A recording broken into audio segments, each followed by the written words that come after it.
Mais qu'est-il arrivé à Vermouth? C'est la question que nous pose aujourd'hui Toyotaru lors d'un tweet. Je vous salue alors tous les devins, c'est Saikyo, et je voudrais faire suite à ma vidéo d'hier concernant le cas de Vermouth, la vidéo qui s'appelle J'abandonne, par rapport à l'artwork officiel de la part de Toyotaru sur le site de Dragon Ball, qui nous montrait Vermouth, le dieu actuel de la destruction de l'univers 11, avant qu'il ne soit un dieu, en l'état de mortel, et il faisait partie du groupe des Pride Troopers. C'est quelque chose qui est venu largement alimenter la communauté Dragon Ball en information, et habituellement il faut savoir que Toyotaru ne donne pas réellement suite à ses dessins mensuels ou quoi que ce soit. Parfois, comme certains cas que j'ai pu vous présenter comme le cas de Zarbon, on a vu que Toyotaru nous a proposé un artwork de Zarbon sur le site officiel de Dragon Ball, puis on a vu que Zarbon a été implémenté dans le manga Dragon Ball Super lors d'un flashback par rapport à Cranberry. Donc des fois il y a du lien, des fois il n'y en a pas, c'est un petit peu à la carte. Pour Vermouth, tout était à penser, et il y a mes voisins qui font des travaux qui viennent me gâcher la vidéo, c'est pas grave. Tout nous menait à penser qu'une histoire si alternative sur Vermouth chez les Pride Troopers et tout ça,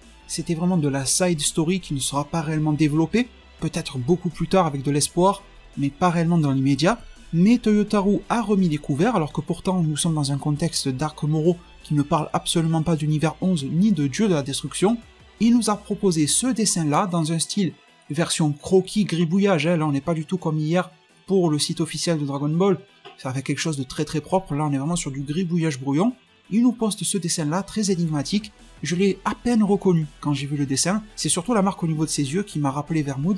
et Toyotaru laisse un commentaire en disant « Mais qu'est-il arrivé à Vermouth ?» Je ne sais pas si Toyotaru a voulu griffonner de la pluie par-dessus lui, en tout cas je vais vous dire ce que cette scène m'inspire, vous me direz si vous en avez la même perception. On va jouer un petit peu au psychologue qui vous montre un papier, et vous devez lui dire si vous voyez un écureuil ou une pomme de terre. Eh bien, moi, ce que je vois, c'est un personnage aux allures de clown, c'est vrai, Toyotaru nous a révélé que c'est Vermouth. Une fois que j'ai cette information-là, je me raccroche aux marques sur ses yeux qui correspondent à celles de Vermouth, le nez assez proéminent, celui de clown, la chevelure un petit peu éparpillée comme ça, et également, vous voyez qu'au niveau de son cou, cette démarcation entre une zone sombre et une zone beaucoup plus claire. Ceci marquant la tenue des Pride Troopers, le haut étant noir, le reste étant rouge, et ensuite c'est aussi du noir et du rouge mélangé, donc on reconnaît bien la Vermouth en tenue de Pride Trooper. Ce que m'inspire ce dessin-là, c'est qu'il se passe juste avant le dessin que l'on a vu hier, là où il dit « J'abandonne ». Je pense que ceci marque la fin d'une mission, peut-être sous la pluie, pour marquer un petit peu le côté tragique de la situation, une mission dans laquelle, pourquoi pas, Vermouth était en équipe chez les Pride Troopers, qu'il faisait confiance à Gichin, maître de Jiren ayant mis l'accent sur la coalition, sur le travail d'équipe. Vermouth n'y croyait peut-être pas trop de base, comme on pouvait le savoir, c'est même ce qui l'a poussé à devenir un Kaishin, mais il faisait confiance à son ami Gichin malgré tout, travail d'équipe qui a toujours payé jusque-là, mais vous le savez tous, il suffit d'une fois pour faire basculer un homme ou une femme, une mission qui rate,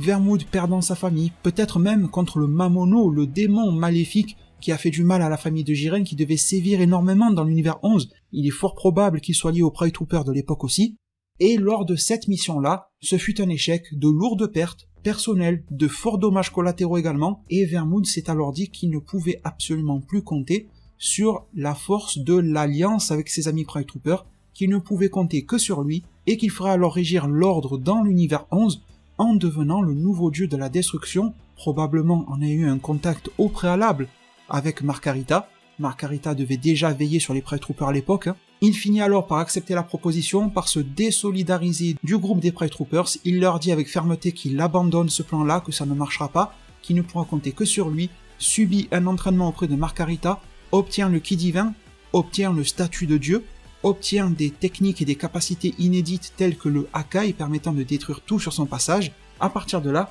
Vermouth pourra même aller prendre sa revanche sur le tueur du maître et des parents de Jiren s'il est toujours en vie, et le Hakai tout simplement, et également faire régner l'ordre dans l'univers 11. Malgré tout,